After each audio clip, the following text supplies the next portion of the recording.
পর্যন্ত মজুরি পাইনি, কিন্তু নারী পুরুষ সমান অধিকারে আছে, কিন্তু ওই অধিকারটা আমাকে দেয় না। মহিলাদের ভালো চোখে দেখে না, পুরুষদের ভালো চোখে দেখে, আমাদের ভালো চোখে দেখে না। তাই আমরা বলতেছি আমাদের পুরুষের মতন আমাদের প্রয়োজন দেখে, যে সবার সুরক্ষা নিশ্চিত করতে পারবে।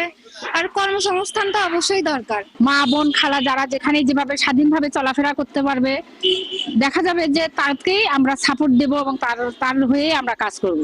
প্রার্থী এমন হওয়া উচিত যে শিক্ষা ক্ষেত্রে যেমন গুরুত্ব দিবে বা চিকিৎসা ক্ষেত্রে এরকমটা দিতে হবে, কারণ শিক্ষা চিকিৎসা দুইটাই কিন্তু আমাদের জন্য দরকার। নারীরা যে প্রত্যেক ক্ষেত্রে অবহেলিত, তারা সংসার বলেন কর্মক্ষেত্রে বলেন বিভিন্ন জায়গায় তারা বিভিন্নভাবে অবহেলিত। আমরা চাচ্ছি যে আমাদের এখানে এমন একজন আসুক প্রার্থী যে আমাদের নারীর ক্ষমতায়নে কাজ করবে। আমরা গাইবান্ধার নারীরা আমরা শুধু তাকেই ভোট দেবো যারা নারী নির্যাতন শিশু নির্যাতন থেকে অবহেলিত হয়েছে, তাদেরকে সঠিক বিচার পাবে, শুধু তাদেরকে ভোট দিব আমরা।